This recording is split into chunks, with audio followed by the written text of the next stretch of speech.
Hello everyone, मैं प्रिया यादव स्वागत करती हूँ आप सभी का आपके अपने YouTube channel GK boost your brain पर। साथियों, आज हम यहाँ पर कंप्लीट हिंदी पेडागोजी डिस्कस करेंगे most important previous year questions के साथ में, जो कि 2021 में हुए ऑनलाइन एग्जाम से लिए गए हैं। प्लस लास्ट में हम हिंदी भाषा शिक्षण के जो भी प्रमुख सिद्धांत हैं उन्हें भी देखेंगे, क्योंकि पेडागोजी के लिए वो आपका बेस तैयार करवाते हैं। चलिए सेशन शुरू करते हैं। पहला प्रश्न है हमारा, भारतीय संविधान में हिंदी भाषा का क्या स्थान है? फर्स्ट ऑप्शन राजभाषा, ये एक ऑफिशियल लैंग्वेज है या फिर प्रशासनिक भाषा है। थर्ड ऑप्शन शिक्षा के माध्यम मीडियम की भाषा है। फोर्थ ऑप्शन सह राजभाषा है। तो देखिएगा, जो भारतीय संविधान में हिंदी है वो आपकी राजभाषा ऑफिशियल लैंग्वेज है और इसे आर्टिकल 343 के क्लॉज 1 में बताया गया है, ध्यान रखिएगा। अगला प्रश्न है हमारा, प्राथमिक स्तर पर शिक्षार्थियों के आकलन के दौरान एक भाषा शिक्षक के रूप में मुख्य रूप से निम्नलिखित में से किस पर ध्यान देना चाहिए? तो देखिएगा, ऑप्शन 1 है आपका कि जब आप एक भाषा शिक्षण है तो प्रमुख रूप से आप किस बात पर ध्यान देंगे? औपचारिक साप्ताहिक परीक्षा और उसे प्रगति पत्र में दर्ज करना, एक अवधि के अंत में परीक्षा लेना जो उत्तीर्ण या अनुत्तीर्ण घोषित करने में सहायता करे। तो देखिए, पेडागोजी आपको करने के लिए एक ही चीज का ध्यान देना है कि पॉजिटिव टैग वर्ड्स ढूंढिए और जो निगेटिव टैग वर्ड्स हैं उन्हें नेग्लेक्ट करिए। निगेटिव टैग वर्ड्स मतलब आपको बच्चे को कोई भी चीज़ रोड सिस्टम में नहीं ले जाना, याद नहीं करवाना है, उसकी अंडरस्टैंडिंग बनानी, उसे चीज़ों को समझाना है, प्लस बहुत सारे अवसर देने हैं, विभिन्न तरीकों से गतिविधियां करानी है। ये जितनी भी चीज़ें हैं आपके पॉजिटिव टैग वर्ड्स में, तो उत्तीर्ण अनुत्तीर्ण इस चीज़ पर अगर आप ध्यान देंगे तो ये आपका निगेटिव में चला जाएगा। अगला देखिएगा, शिक्षार्थियों के निष्पादन में के बारे में विविध तरीकों से जानकारी एकत्रित करना तथा उसे शिक्षार्थियों एवं उनके माता पिता के साथ साझा करना। यहाँ से आपका ये ऑप्शन 3 सही हो जाएगा, क्योंकि आपका जो पॉजिटिव टैग वर्ड्स था विभिन्न तरीके या विविध तरीके, विभिन्न प्रकार की गतिविधियां, ये मिल गया। फोर्थ ऑप्शन क्यों नहीं होगा? क्योंकि गृह कार्य, आप बच्चे को सिर्फ होमवर्क पे डिपेंड नहीं कर सकते, ध्यान दीजिएगा। अगले प्रश्न की ओर चलते हैं। एक अध्यापक का अपनी कक्षा में इस बात पर ध्यान जाता है कि एक बच्चे को भाषा पढ़ने एवं समझने में कठिनाई हो रही है या किसका लक्षण हो सकता है? तो देखिएगा, जो बच्चा है वो भाषा पढ़ नहीं पा रहा है या समझ नहीं पा रहा है, उसमें कठिनाई है, तो आपका ये लक्षण बताता है डिसलेक्सिया या पढ़ने में अक्षमता। ऑप्शन 4 आपका सही है।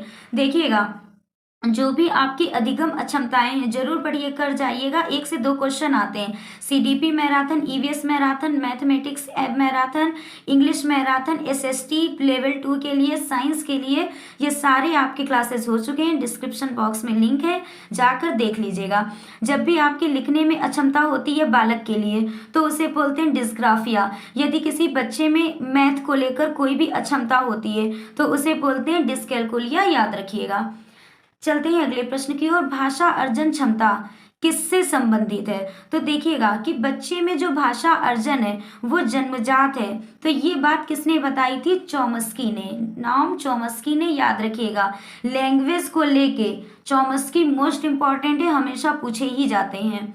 अगला प्रश्न देखते हैं, भाषाई क्षमता के आकलन की दृष्टि से निम्न में से कौन सा प्रश्न सर्वाधिक उचित है?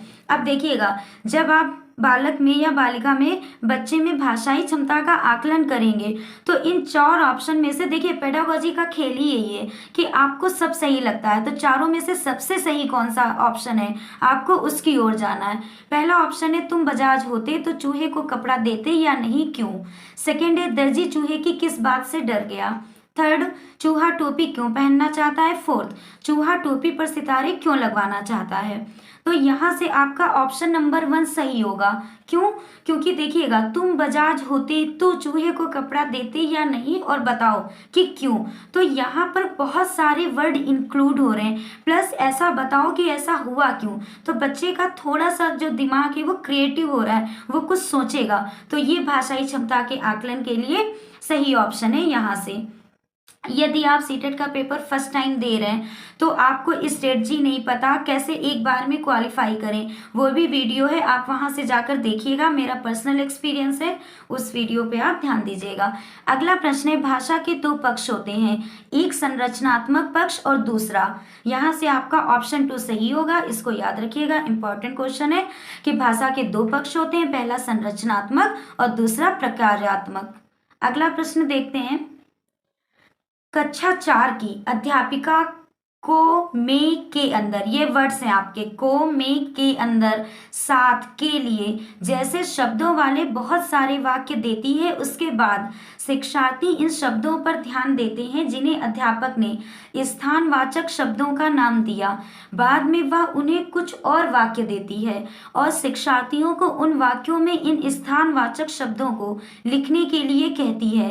अंत में वह बताती है कि इन्हें कारक कहते हैं। यह रणनीति क्या कहलाती है? तो यहाँ से देखिएगा, क्वेश्चन बड़ा है, ये चीज़ नहीं, पेडागोजी में खेल ही इसी चीज़ का है कि आपको लंबे क्वेश्चंस दिए जाएंगे और ये ऑनलाइन पैटर्न के क्वेश्चन है, तो आपको यहाँ से पता भी चलेगा कि अब जो पिछले वर्षों से जो पैटर्न चल रहा है वो एग्जाम का क्या है।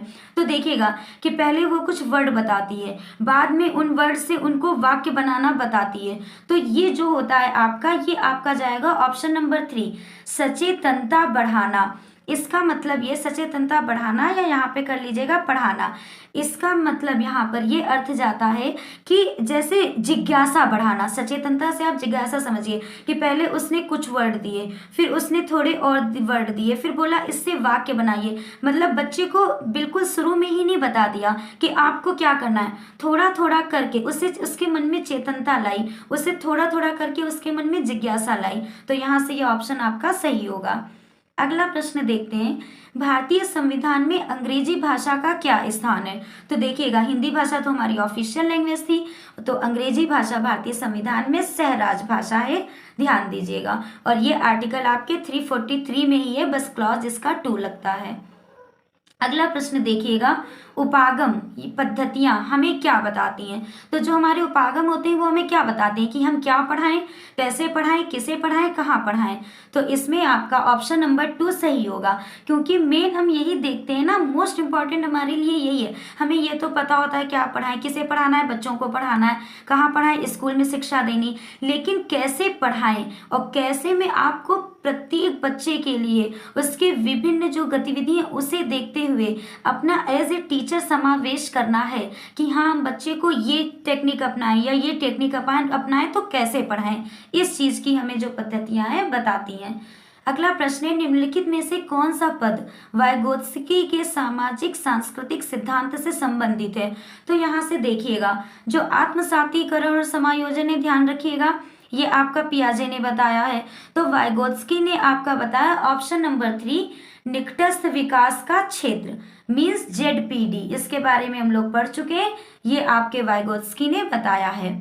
अगला प्रश्न देखते हैं, भाषा में ध्वनि की सबसे छोटी सार्थक इकाई कौन सी है? देखिए, हिंदी पेडागोजी के क्वेश्चन और यही क्वेश्चन आपसे इंग्लिश पेडागोजी में भी पूछ लिए जाते हैं। तो जो भाषा की सबसे छोटी सार्थक इकाई बोली जाती है वो है ऑप्शन नंबर 4, स्वनिम, या इसे ध्वनिम भी बोलते हैं। प्लस मॉर्फीम आपकी क्या है? तो मॉर्फीम आपकी है मीनिंग की, अर्थपूर्ण इकाई जब आपसे पूछे तो वो हो जाएगी मॉर्फीन।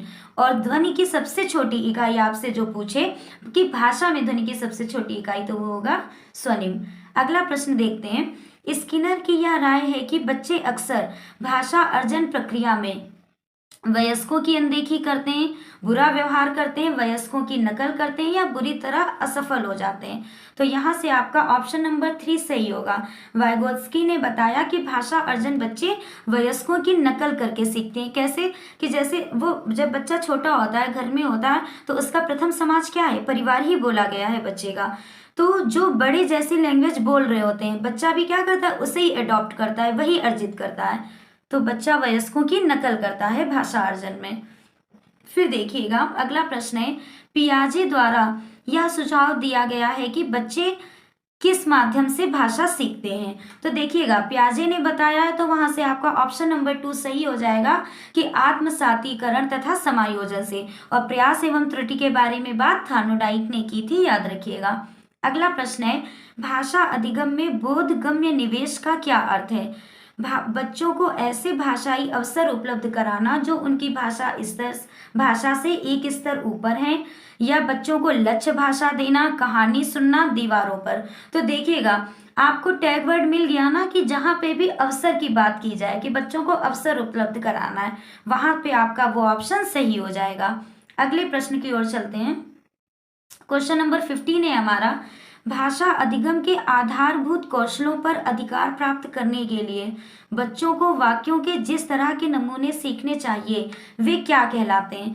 तो देखिएगा बच्चों को भाषा स्तर का सीखने के लिए जो नमूने कहलाते हैं वो आपके होते हैं समूह अधिगम। समूह अधिगम मीन्स बच्चे ग्रुप में, जैसे ग्रुप में कोई कुछ बोल रहा है, ग्रुप में कोई कुछ सुन रहा है बच्चा, तो वो बोलना, किसी की बात को सुनना, वो चीज अभिव्यक्त करना, कुछ ग्रहण करना, इससे जो भाषाई अधिगम है वो बहुत ही ज्यादा अच्छे से हो जाता है। अगला प्रश्न देखिएगा, आपकी कक्षा में एक दृष्टिबाधित विद्यार्थी है, एक भाषा शिक्षक के रूप में आप क्या करेंगे? उस बालक के साथ सहानुभूति भरा व्यवहार करेंगे, बालक को अन्य बच्चों की तुलना में निम्न स्तर के निष्पादन की छूट देंगे, नियमित कक्षा में कार्य में उसकी मदद करेंगे और उसके साथियों को मदद करने के लिए कहेंगे, या फिर उस बालक के साथ सामान्य व्यवहार करेंगे तथा उसे श्रव्य सामग्री के द्वारा सहायता करेंगे। तो देखिएगा आपके ऑप्शन नंबर 1 और 2 कि बच्चे से तुलना, ये तो है ही नहीं निगेटिव टैग वर्ड में। 3rd और 4th में बहुत लोग कंफ्यूज हो रहे होंगे कि नहीं, नियमित कक्षा कार्य में उसकी मदद करेंगे प्लस अन्य विद्यार्थियों से कहेंगे, लेकिन यहाँ से आपका ऑप्शन नंबर 4th सही होगा कि सबसे सही कौन सा ऑप्शन है वो चूज करना। कैसे? कि उस बालक के साथ में हमें सामान्य व्यवहार करना है। समावेशी जो कक्षाएं होती हैं, समावेशी जो शिक्षा होती है, वो इसीलिए बताया गया है कि जो आपके सामान्य बालक हैं, जो आपके विशिष्ट बालक हैं, उन सबको आपको एक साथ एक तरीके की शिक्षा देनी है। तो सामान्य व्यवहार करना है, प्लस दृष्टिबाधित वो बालक है ना, तो उसके लिए आपको कैसे सामग्री यूज करनी होगी? श्रव्य सामग्री, क्योंकि वो देख भले ही नहीं सकता है लेकिन सुन सकता है। तो ऑप्शन नंबर 4 आपका यहाँ से सही हो जाएगा। अगला प्रश्न देखते हैं, भाषा की पाठ्य पुस्तकों में पहेलियों और वर्ग पहेलियों को शामिल करना क्या होता है? तो फर्स्ट ऑप्शन है विद्यार्थियों में समालोचनात्मक चिंतन योग्यता का विकास करना। सेकंड ऑप्शन देखिएगा प्रभावपूर्ण संप्रेषण। 3rd आनंददायक घटक। 4th है कक्षा का परिवेश। अब देखिएगा कि आनंददायक हम फिर भी समझ सकते थे कि हम कहानी या रोल प्ले करवा रहे हैं, लेकिन यहाँ पर पहेलियों और वर्ग पहेलियों की बात है। तो आप खुद सोचिए, जब भी कोई आपसे कोई पहेली पूछता है तो आपका माइंड क्या है? लॉजिकल हो जाता है, तर्क वाला हो जाता है। तो यहाँ से जब आपको मिल गया है कि चिंतन की योग्यता, सही बात है, तो ये वाला ऑप्शन आपका सही हो जाएगा। पहेली जहाँ पे भी आए वहां पे चिंतन योग्यता लगाइएगा।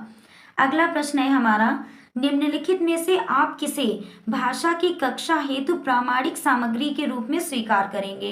तो चारों में से जो सही आपका ऑप्शन जाएगा वो है ऑप्शन 1 पाठ्य पुस्तक।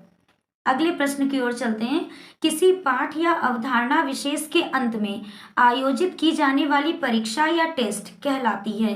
तो देखिएगा जब भी कोई चैप्टर या फिर कोई योजना हमारी कंप्लीट हुई, फिर हमने लास्ट में जो टेस्ट लिया तो वो हमारा कहलाता है निदानात्मक परीक्षा। और इसमें करते क्या है कि हमने जो बच्चे को पढ़ाया वो उसने कितना सीखा, क्या सीखा, कहाँ तक सीखा, ये जानने के लिए हम उसमें निदानात्मक परीक्षा उसकी लेते हैं। उसके बाद में अब हमने इस देख लिया कि क्या मतलब आ रहा है और क्या नहीं आ रहा है, कारण का पता लगा लिया, फिर उसका जो उपचार हम करते हैं उसको बोलते हैं आपका उपचारात्मक परीक्षण। याद रखिएगा, यहाँ से ऑप्शन नंबर 1 सही जाएगा, निदानात्मक। अब देखिएगा भाषा के उत्पादक कौशल है। उत्पादक कौशल मीन्स प्रोडक्टिव। तो उत्पादक क्या होता है कि जिसमें आप चीजों की अभिव्यक्ति कर सकें। तो ऐसा आपका पठन तथा लेखन होगा। पठन में तो आपका नहीं होगा कि आप उसकी क्या कर रहे हैं, अभिव्यक्ति कर रहे हैं। तो पढ़ने में आप चीज को ग्रहण करते हैं, जैसे आप कोई रीडिंग कर रहे हैं तो आप अभिव्यक्ति अपनी दे रहे हैं या ग्रहण कर रहे हैं, आप उस बात को समझते हैं तो ग्रहण करते हैं। पठन तथा श्रवण नहीं होगा, वाचन तथा लेखन। आपका ऑप्शन नंबर 3 सही होगा। वाचन मीन्स बोलना, लेखन मीन्स लिखना। हम किसी भी चीज को बताते हैं, उसे व्यक्त करते हैं, तो या तो उसे बोलकर बताते हैं या तो उसे लिखकर बताते हैं। और जब भी आपसे ये बात आए कि आप ग्रहणात्मक जब भी आपसे पूछे तो उसमें आपका आ जाएगा पढ़ना, एक तो पढ़कर, और दूसरी चीज आपकी आ जाएगी सुनना, लिसनिंग वाली, उसमें हम चीजों को ग्रहण करते हैं। यहाँ से ऑप्शन नंबर 3 आपका सही होगा। अगला प्रश्न है, हमारे देश की डॉट आपका है, फिर है विविधता, हमारा एक भाषाई देश है।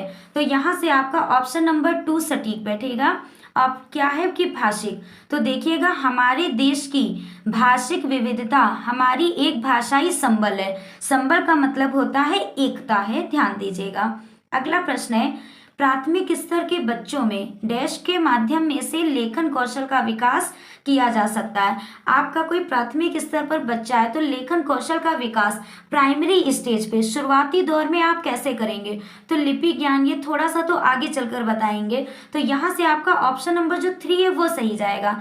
रेखांकन चित्रांकन कैसे करते हैं कि पहले बच्चे को ऐसी लाइन खींचना सिखाया, ऐसे सिखाया, तो मतलब पहले उसे चीज़ों को रेखांकित करना सिखाया, डॉट डॉट डॉट ऐसे रख के सिखाते हैं, फिर चित्रों के माध्यम से चित्रांकन करके सिखाते हैं। तो प्राइमरी स्टेज पर बच्चे की जो लेखन कौशल है वो ऐसे विकसित करेंगे। अगला प्रश्न है, जब बालक किसी भाषा को द्वितीय अथवा तृतीय भाषा के रूप में सीखता है या सीखती है तो इसे क्या माना जाता है। देखिएगा, तो जो आपका भाषा अर्जन है जिसे हम मातृभाषा समझ सकते हैं, तो वो तो आपका सबसे पहले होता है। फिर इसे आपको जाएगा जो तृतीय या द्वितीय बच्चा जो है वो लैंग्वेज सीखता है, वो आपका कहता है भाषा सीखना, या इसे बोलते हैं भाषा अधिगम इंग्लिश में, या फिर बोलते हैं लैंग्वेज लर्निंग। तो जो द्वितीय भाषा होती है वो हम लैंग्वेज लर्निंग में सीखते हैं, और जो हमारी फर्स्ट भाषा होती है या फिर मातृभाषा उसे भाषा अर्जन के दौरान में सीखते हैं, याद रखिएगा। फिर है चॉम्स्की के अनुसार मानव मस्तिष्क में स्थित नियमों का समूह कहलाता है। तो ये समूह आपका कहलाता है ऑप्शन नंबर 2 सार्वभौमिक व्याकरण, ध्यान दीजिएगा। अगला प्रश्न है, निम्नलिखित में से कौन सा कथन पठन कौशल विकसित करने की तकनीक है। अब देखिएगा, कक्षा में पठन कौशल के विकास में सहायक है, सही बात है। बच्चों को जोड़े में बैठाकर उन्हें अपनी पसंद तथा नापसंद के बारे में चर्चा करने के लिए कहना। तो देखिए यहाँ से ए और बी 2 ऑप्शन बताए गए। तो पहला वाला तो सही है कि पठन कौशल के लिए पठन कोना हम निर्धारित करेंगे, लेकिन बच्चों को चर्चा में बैठाकर पसंद और नापसंद डिस्कस करना, इससे पठन कौशल विकसित नहीं होगा। तो ये वाला आपका गलत होगा। अब ऑप्शन चलते हैं कि कौन सा सही होगा। ऑप्शन नंबर 2 यहाँ से सही जाएगा कि ए सही है और आपका बी गलत है। अगला प्रश्न देखते हैं, अर्थबोध की योग्यता अथवा अर्थग्राह्यता में सम्मिलित है। अब देखिएगा, बताया था ना उत्पादकता प्रोडक्टिव, अब यहाँ पर आ गया कि आप ग्रहण किस में करते हैं, तो वहां से आपका चला जाएगा, देखिएगा श्रवण और पठन, ऑप्शन ए सही होगा। जब आप किसी चीज को सुनते हैं तो उसे ग्रहण करते हैं, जब आप किसी बात को पढ़ते हैं तो उस चीज को ग्रहण करते हैं। और प्रोडक्टिव उत्पादकता में चला जाएगा आपका वाचन, जब आप कोई बात बोलते हैं, और लेखन, जब आप अपने मन के विचारों को लिखकर प्रकट करते हैं। अब देखिएगा अगला प्रश्न, श्रवण की सबसे उपयुक्त विशेषता है। ऑप्शन 1 मुख्य शब्दों द्वारा संप्रेषित किए गए अर्थ को समझना। ऑप्शन 2 वाक्य संरचना के संदर्भ में शब्दों का कोशगत अर्थ ग्रहण करना। तो यहाँ से देखिएगा आपका ऑप्शन नंबर 2 सही जाएगा, क्योंकि पॉजिटिव टैग वर्ड आपको मिल गया संदर्भ में कोशगत अर्थ, जहाँ पे भी आपकी बात कॉन्टेक्स्ट में की जाए, संदर्भ मीन्स कॉन्टेक्स्ट में बात की जाए और वो मीनिंगफुल हो, वो आपका ऑप्शन, वो आपकी बात सही होगी, ध्यान दीजिएगा। ऑप्शन नंबर 2 सही है। अगला प्रश्न है, श्री अली अपनी कक्षा में एक पति पत्नी की दिनचर्या संबंधित श्रव्य रिकॉर्डिंग सुनाते हैं। इसके बाद वह इस श्रव्य रिकॉर्डिंग के आधार पर विद्यार्थियों को सही गलत से जुड़ी गतिविधि कार्य पत्रक वर्कशीट पर करवाते हैं। ऐसा करके श्री अली अपने विद्यार्थियों में कौशल पुष्ट कर रहे हैं। अब देखिएगा, जब आप बच्चों को रिकॉर्डिंग सुना रहे हैं तो जाहिर सी बात है लिसनिंग का कौशल आपका होगा। आपको पता है ना कि टोटल कितने हमारे कौशल होते हैं। सबसे पहले बच्चा क्या होता है, सुनना, फिर बोलना, फिर पढ़ना, फिर लिखना, LS, ठीक है, फिर आपका जाता है RW, याद रखिएगा। तो यहाँ से आपका ऑप्शन नंबर 2 श्रवण कौशल सही होगा। अगला प्रश्न है, उपचारात्मक शिक्षण में फर्स्ट ऑप्शन। अब देखिएगा कि उपचारात्मक शिक्षण होता क्या है। विद्यार्थियों को अपने निष्पादन में सुधार करने के लिए मदद मिलती है। विद्यार्थियों को अधिक अंक मिलते हैं, तो अंकों के पीछे विद्यार्थियों को हमें ये ले ही नहीं जाना है कि वो सिर्फ अंकों पर ही जोर देकर पढ़ाई को समझे। अब देखिएगा, एक बिल्कुल मोटो एज ए टीचर आप याद रखिएगा कि आपको बच्चे को ऐसी शिक्षा देनी है जिससे उसका चहुमुखी सर्वांगीण विकास हो सके। तो यहाँ से प्रश्न पूछे जाते हैं, ऐसा कुछ नहीं, आपका ऑप्शन नंबर 1 सही होगा। उपचारात्मक शिक्षण ही यही है कि बच्चे की जो गलतियां हैं उसका कारण का पता हमने लगा लिया निदानात्मक वाले टेस्ट में। अब उपचारात्मक में हम उसमें सुधार लाने का प्रयत्न करते हैं। अगला प्रश्न देखिएगा, स्वर में उतार और चढ़ाव कहलाता है, मीन्स स्वर में अप डाउन जो हमारा होता है वो कहलाता है स्वर शैली। ऑप्शन नंबर 3 आपका सही होगा। अगला प्रश्न है, वह पद्धति जो बोलने तथा कार्य में तालमेल बनाती है क्या कहलाती है? तो यहाँ से आपका ऑप्शन नंबर 4 भूमिका निर्वाह करना या रोल प्ले सही होगा, क्योंकि आप इसमें बोल भी रहे हैं सुन भी रहे हैं। रोल प्ले, बच्चे को हम किसी भी महापुरुष का या फिर किसी भी एक व्यक्ति का वो क्या करते हैं, रोल प्ले, कोई भी नाटक उसको उस जैसा करने को एक हमें गतिविधि देते हैं, तो उसमें बच्चा बोलता भी है, किसी दूसरे की बातों को 2-4 लोग मिलकर रोल प्ले करते हैं तो वो करता भी है, तो इसमें बच्चा ये सीखता है। अगला प्रश्न है, कौन सी पद्धति शिक्षार्थी को उनके वाचन कौशल के विकास में सहायता करती है? वाचन कौशल मीन्स बच्चे की बोलने की अभिव्यक्ति में। तो यहाँ से देखिएगा, संरचनात्मक, रचनावाद, संप्रेषणात्मक, व्याकरण। तो यहाँ से आपका ऑप्शन नंबर 3 संप्रेषणात्मक उपागम सही होगा। कैसे? क्योंकि वाचन, संप्रेषण क्या होता है? कम्युनिकेशन, आपस में एक दूसरे से बातचीत करना, बोलना, संप्रेषण करना। तो जो हम संप्रेषणात्मक हमारा उपागम है ये वाचन कौशल में हमारे लिए सहायता करता है बच्चे को। अब देखिएगा अगला प्रश्न, पठन कौशल में बारीकी से पढ़ना, बारीकी मतलब डीप नॉलेज, अच्छे से गहराई में कोई चीज को जानना, तो वो क्या है? तो यहाँ से आप देखिएगा आपका ऑप्शन नंबर 3 सारे ऑप्शंस में ये सही होगा।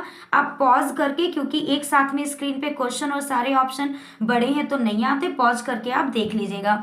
आपका ऑप्शन नंबर 3 है किसी पाठ्य सामग्री में विशिष्ट तथ्यों या सूचनाओं को ढूंढने के लिए प्रयोग करना।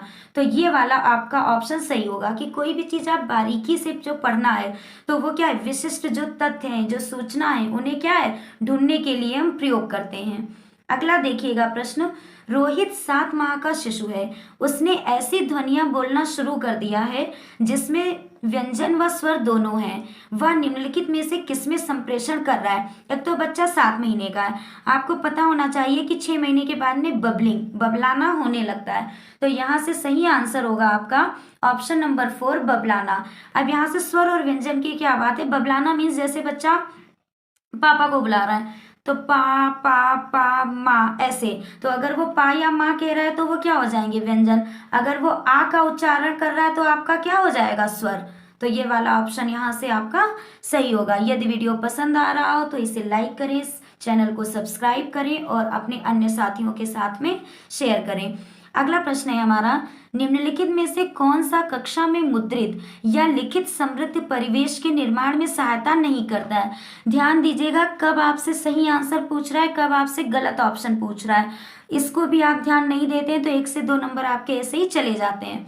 तो यहाँ से आपका ऑप्शन है दीवारों पर कहानियों के चार्ट लगाना। तो क्वेश्चन क्या बोल रहा था कि मुद्रित लिखित समृद्ध परिवेश में जो सहायता नहीं करता है, तो मतलब जो दीवारों पर हम लिखते हैं ऐसा परिवेश होता है, नहीं है कि बच्चे को हम ABCD बता रहे हैं, दीवारों पे हमने A फॉर एप्पल ऐसे एप्पल भी बना दिया, कैट बना दी, ये वाला परिवेश। तो कहानियों के चार्ट लगाना ये भी सही है। कक्षा में पठन को ना सृजित करना, यहाँ पे होगा आपका सृजित करना, ये भी सही है। फिर एक कक्षा में विद्यार्थियों की रचनाएं प्रदर्शित करना, सही है। कक्षा में खिलौनों का कोना बनाना, तो ये आपका यहाँ से नहीं समझ में आ रहा है कि आप बच्चे को लिखित समृद्ध परिवेश दे रहे हैं तो वहां से खिलौने इकट्ठा कर देना, ये ऑप्शन आपका गलत होगा और बाकी तीनों सही होंगे। तो इस क्वेश्चन के हिसाब से सही आंसर आपका ऑप्शन नंबर 4 होगा, क्योंकि नहीं वाला पूछ रहा था।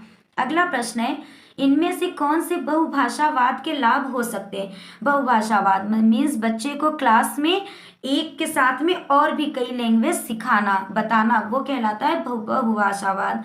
तो यहाँ से आपका ऑप्शन 1 है समृद्ध शब्दावली और प्रभावशाली भाषण, सही है। अन्य संस्कृतियों के प्रति सहिष्णुता और सम्मान, सही है।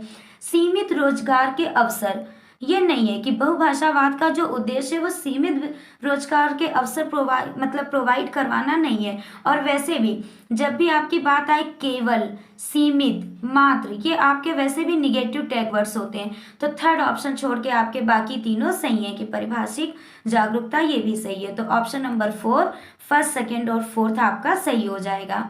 अगला प्रश्न है, पियाजे के अनुसार भाषा अर्जन की प्रक्रिया है। तो पियाजे ने देखिए क्या बताया था, युक्तिजनक। ऑप्शन नंबर 3 युक्तिजन्य यहाँ से सही होगा। कैसे? पियाजे ने कहा था कि युक्ति मीन्स योजना या विचार, पहले योजना या विचार आते हैं फिर भाषा आती है। इसी के जस्ट अपोजिट वाइगोत्स्की ने क्या कहा था कि पहले भाषा आती है फिर विचार आते हैं। तो यहाँ पे पियाजे का पूछा जा रहा है, ऑप्शन नंबर 3 आपका सही होगा। अगला प्रश्न है, एक विद्यार्थी जिसके घर की भाषा और विद्यालय की अलग अलग है, मीन्स घर की भाषा अलग है, विद्यालय की भाषा अलग है, आप एक संसाधन के रूप में उसकी मदद कैसे कर सकते हैं? तो आपको ऑप्शन नंबर 2 यहाँ से सही जाएगा, बहुभाषिकता। आपको मल्टी लैंग्वेज, बहुभाषिकता जहाँ पे भी मिले आप बच्चे को सिखाने के लिए उस पर जोर देंगे, ध्यान दीजिएगा। अगला प्रश्न है, ट्रांस लैंग्वेज मीन्स एक भाषा का दूसरी भाषा में रूपांतरण, ट्रांसलेशन होता है ना वो चीज। तो ट्रांस लैंग्वेज के संबंध में इन कथनों आ और बा पर विचार करिए, कौन सा सही है कौन सा नहीं ये बताना है। आ है आपका ट्रांस लैंग्वेज बहुभाषावाद का एक लचीला स्वरूप है, सही है। ट्रांस लैंग्वेज संप्रेषण क्षमता के संवर्धन के लिए जानी गई भाषाओं के बीच एक भाषा से दूसरी भाषा में व्यवहार करना है। तो यहाँ से आपके दोनों ऑप्शन सही होंगे। तो आपका थर्ड ऑप्शन जाएगा, आ और बा दोनों सही है। अगला प्रश्न है, व्याकरण सीखने से क्या आशय है? व्याकरण के नियम सीखना, सर्वप्रथम नियम सीखना, या फिर अर्थ से संदर्भ में प्रयोग करना, या किसी भी भाषा के लिखित और बोले जाने वाला स्वरूप। तो मैंने आपको बताया था जहाँ पे भी बात मीनिंग की आ जाए, जहाँ पे भी बात कॉन्टेक्स्ट की आ जाए, वो आपका ऑप्शन सही जाएगा। तो आंसर नंबर 3 अर्थ के संदर्भ कॉन्टेक्स्ट में प्रयोग करना सीखना क्या कहलाता है? व्याकरण सीखना। अगला प्रश्न है, त्रुटियों से क्या अभिप्राय है? बहुत ही इंपॉर्टेंट भी है और इजी भी है, कॉमन सेंस का क्वेश्चन है। तो त्रुटियों से अभिप्राय है कि सीखना, बोलते हैं ना कि अगर कोई किसी चीज को गलत वे में कर लेता है या फिर गलत तरीके से उससे मिस्टेक हो जाती है, तो बोला गया ना कि मिस्टेक भी उसी से होती है जो किसी काम को करता है, सीखता है। जिसने कोई कार्य किया ही नहीं, कोई काम किया ही नहीं, तो वो अच्छा और खराब तो बाद में उससे कैसी मिस्टेक होगी। तो त्रुटियों से अभिप्राय ही यही है कि आप कुछ सीख रहे हैं, भले ही आपसे पहले मिस्टेक हो, फिर धीरे धीरे आप उस काम को बहुत अच्छे से करना सीख जाएंगे। तो त्रुटियां क्या बताती हैं? सीखने का संकेतक हैं। अगला प्रश्न है, योगात्मक आकलन का क्या उद्देश्य है? तो यहाँ से देखिएगा, विभिन्न विद्यार्थियों में तुलना। आपको देखिए फिर बताया कि रटंत विद्या पे जोर नहीं देना है बच्चे के लिए, बच्चे को तुलना नहीं करनी है, ये सारे निगेटिव वर्ड्स हैं, इन पर ना जाइएगा। अब यहाँ से विद्यार्थी के अधिगम के विषय में ऑप्शन नंबर 3 सूचना एकत्र करने के लिए विभिन्न तरीकों का प्रयोग करना। तो क्या है? विभिन्न तरीकों का सूचना एकत्र करने के लिए ऑप्शन नंबर 3 आपका सही हो जाएगा। अगला प्रश्न है, शिक्षिका पाठ्य पुस्तक से एक लड़की के बारे में कहानी सुना रही है। एक क्लास है तो शिक्षिका क्या कर रही है कि पाठ्य पुस्तक अपनी बुक के लिए एक कोई भी एक लड़की की कहानी बता रही है जो एक चिड़िया की देखभाल करती है और उसे दाना खिलाती है। अचानक से एक लड़के अली ने खड़े होकर शिक्षिका को बताया कि किस तरह उसने एक दिन पार्क में घायल पड़ी गिलहरी की रक्षा की।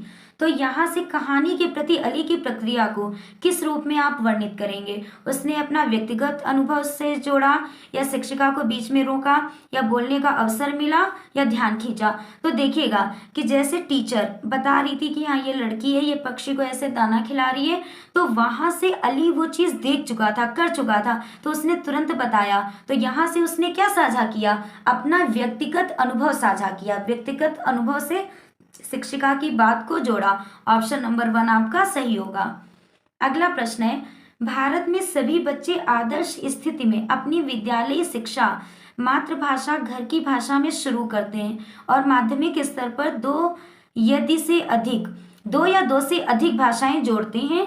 शिक्षा में भाग की युक्ति किस रूप में जानी जाती है? तो देखिएगा, मातृभाषा भी सीख रहे हैं प्लस 2 या 2 से अधिक, मातृभाषा तो सीखी और भी बाकी की लैंग्वेज सीखी। तो यहाँ से आपका ऑप्शन नंबर 1 मातृभाषा आधारित बहुभाषावाद सही होगा। अगला प्रश्न है, हमारे टोटल 50 क्वेश्चन हैं आज। निम्नलिखित में से कौन सा भाषा सीखने के आकलन का सबसे प्रभावशाली उपकरण है? तो देखिएगा, लिखित परीक्षा, श्रुतलेख, दत्तकार, अवलोकन। तो आप भाषा सीखने का, अगर आप लिखित परीक्षा ही लेते हैं तो सिर्फ आपको बच्चे के लेखन कौशल का पता चलेगा। श्रुतलेख और दत्तकार आपको सिर्फ बच्चे का क्या, इसमें भी लेखन कौशल ही, डिक्टेशन बोलेंगे तो पता चलेगा। अवलोकन, इसमें आपका बच्चा वाचन में कैसा है, उसकी लिसनिंग पावर कैसी है, बच्चा लिख कैसे रहा है, ये सारे कौशल पता चलेंगे। तो ऑप्शन नंबर 4 अवलोकन, ऑब्जर्वेशन यहाँ से सही होगा। अगला प्रश्न है, शिक्षार्थियों द्वारा जिस तरह से सीखने का कार्य किया जाता है उनके विभिन्न उदाहरणों का एकत्रीकरण कीजिए और उन रिकॉर्ड को रखना क्या कहलाता है? तो यहाँ से सबसे पहले देखिएगा कि जो हम रिकॉर्ड्स एकत्रित करते हैं, मतलब मीन्स बच्चे ने क्या सीखा, क्या किया, उसका विद्यालय में व्यवहार कैसा है, प्लस उसका घर पे व्यवहार कैसा है, हम इसके बारे में क्या पेरेंट्स से भी राय लेते हैं बच्चे के लिए। तो ये सारी चीज़ों का आपका जो जहाँ पर समावेश होता है उसे बोलते हैं पोर्टफोलियो। तो यहाँ से ऑप्शन नंबर 3 आपका पोर्टफोलियो आकलन सही होगा। अगला प्रश्न देखते हैं, काल के भेदों को सीखने पर आधारित पाठ का आकलन करने के लिए निम्नलिखित में से कौन सा सर्वाधिक उपयुक्त आकलन प्रश्न है? तो क्रिया क्या होती है, काल भेद लिखिए। यहाँ से आपका ऑप्शन नंबर 3, पाठ्य पुस्तक में जो परिभाषाएं दी हैं, जैसे भूतकाल के बारे में बताया, भविष्य काल के बारे में बताया, तो हम इसे इंगित करेंगे सबसे पहले। ये आपका ऑप्शन नंबर 3 सही होगा। फिर है आपका 48 क्वेश्चन, निम्नलिखित में से कौन सा सिद्धांत बच्चों को अमूर्त शब्दों को सीखने तथा शब्द कैसे वर्गों से संबंधित है यह पहचानने में सहायता करता है? तो यहाँ से आपका होगा ऑप्शन देखिएगा, दूसरा है शब्द संपदा के बारे में, तीसरा है बच्चे शब्दों को अर्थपूर्ण, चौथा है निष्क्रिय संदर्भ की अपेक्षा अंतः क्रियात्मक तथा प्रतिक्रियात्मक संदर्भ भाषा अधिगम को प्रोत्साहित करते हैं। ऑप्शन नंबर 4 आपका सही होगा। अगला प्रश्न है, निम्नलिखित में से कौन सा रंगीन चित्रों एवं बड़े अक्षरों में मुद्रित बड़ी पुस्तक के उपयोग के बारे में सही नहीं है? मीन्स जैसे बुक होती है ना पाठ्य पुस्तक, उसमें रंगीन चित्र बनाए गए हैं, तो कौन सी विशेषता सही नहीं है आपको वो देखना है। तो ये एक सृजनात्मक कलात्मक है, ये तो सही है। बाल केंद्रित वातावरण देती है, ये भी सही है। क्या है, साक्षरता अभ्यास के साथ साथ भाषा अर्जन करवाती है, ये भी सही है। फिर है आपका, यह पाठ्य पुस्तकों या पाठ्यक्रम की पुस्तकों से अच्छी है तथा कक्षावार पाठक या विद्यार्थियों के रूप में पाठ से जुड़े अभ्यासों से मुक्त है। तो ये नहीं है, ये आपका ऑप्शन नंबर 4 यहाँ से गलत होगा। और इस क्वेश्चन के हिसाब से ऑप्शन नंबर 4 आपका सही होगा, क्योंकि पूछा था कौन से नहीं है। तो ऐसा नहीं है कि जो पाठ आप पढ़ रहे हैं उनके अभ्यासों से ये मुक्त है, उनसे भी ये जुड़ी हुई है। अब आपका लास्ट क्वेश्चन है 50। देखिए, ऐसे तो प्रीवियस ईयर में बहुत से क्वेश्चन थे, लेकिन उसमें मैंने मोस्ट इंपॉर्टेंट क्वेश्चन निकाले कि जिनको करके मेन हिंदी पेडागोजी है, आपसे पूछा क्या जाता है, इन सारी चीज़ों को आपको पता चल जाए। तो भाषा विकास का संज्ञानात्मक सिद्धांत समर्थन करता है कि भाषा व्यक्ति की स्वाभाविक जन्मजात क्षमता है, पुरस्कार तथा दंड के द्वारा सीखी जाती है, अंतःक्रिया द्वारा, बच्चे के बोलना शुरू करने से पहले संकल्पना की समझ पर आधारित है। तो ऑप्शन नंबर 4 आपका यहाँ से सही होगा। अब हमने प्रीवियस ईयर क्वेश्चंस देख लिए जो हिंदी पेडागोजी के लिए कुछ प्रमुख सिद्धांत हैं, इनका हम ओवरव्यू देखेंगे कि यहाँ पर हाँ कौन सा सिद्धांत क्या है। तो भाषा शिक्षण के मुख्य जो सिद्धांत हैं वो पहला है अनुबंधन का सिद्धांत, दूसरा अनुकरण का सिद्धांत। अनुकरण मीन्स कि बच्चा भाषा को अनुकरण के भी सीखता है। अनुकरण कैसे कि हाँ कोई ये बोल रहा है तो उससे सुनकर अडॉप्ट कर लिया। अनुकरण का मतलब यहाँ आप नकल से सीखिएगा कि किसी और को करते देखता है और उससे वो सीखता है। क्रियाशीलता का सिद्धांत, अभिप्रेरणा और रुचि का सिद्धांत, वो जिस चीज़ से अभिप्रेरित होता है, जिस लैंग्वेज में उसकी रुचि होती है वो भाषा जल्दी सीख लेता है। अभ्यास का सिद्धांत, वैयक्तिक विभिन्नता का सिद्धांत मीन्स हमें बच्चे की, जैसे एक बच्चे की अलग अलग चीज़ें होती हैं, हर बच्चे में सारी चीज़ें समान नहीं होती, तो कौन सा बच्चा किस IQ लेवल से, उस हिसाब से हमें उसका भाषा अधिगम करवाना है। बाल केंद्रित हो आपका हो, मतलब मीन्स चाइल्ड सेंटर्ड हो, बच्चे से ही जुड़ी हो, जो बच्चे को जिस हिसाब से अनुकूल हो बच्चा, उस हिसाब से हमें उसी लैंग्वेज लर्निंग करवानी है। अब देखिएगा शिक्षण सूत्रों का सिद्धांत मीन्स आपका कौन सा सरल से कठिन की ओर है, ज्ञात से अज्ञात की ओर, आप पहले कौन सा करेंगे, बाद में कौन सा शिक्षण सूत्र कैसे, और आप प्राइमरी में कौन सा लगाएंगे, अपर प्राइमरी में कौन सा लगाएंगे, ये वाले। फिर देखिएगा आवृत्ति का सिद्धांत, बार बार, आवृत्ति का मतलब होता है रिवाइज, तो रिपीटेशन, जैसे बच्चे ने आज थोड़ा सीखा फिर कल उसको फिर से रिवाइज करवाइए, फिर जाकर कुछ नेक्स्ट बताइए, ऐसे। चयन का सिद्धांत मीन्स आपके पास बहुत सारी टेक्निक हैं, उनमें से कोई एक टेक्निक विशेष रूप से आप लेकर बच्चे को लैंग्वेज लर्निंग बता रहे हैं। परिपक्वता का सिद्धांत प्लस चॉम्स्की का सिद्धांत, कि उन्होंने कहा था कि बच्चे में भाषा अर्जन की जो क्षमता है वो जन्मजात होती है, ये वाला। तो साथियों आज हमने ये सेशन कंप्लीट किया, आशा करती हूँ आप सभी को पसंद आया होगा और आपके एग्जाम के लिए यूजफुल रहेगा। मिलते हैं आपसे ऐसे ही मोस्ट इंपॉर्टेंट नेक्स्ट वीडियो में। चैनल को सपोर्ट करिए, सब्सक्राइब करिए, वीडियो को लाइक और शेयर करिए। Thank you. आपके जो भी सजेशन हो हमें कमेंट बॉक्स में बताइएगा।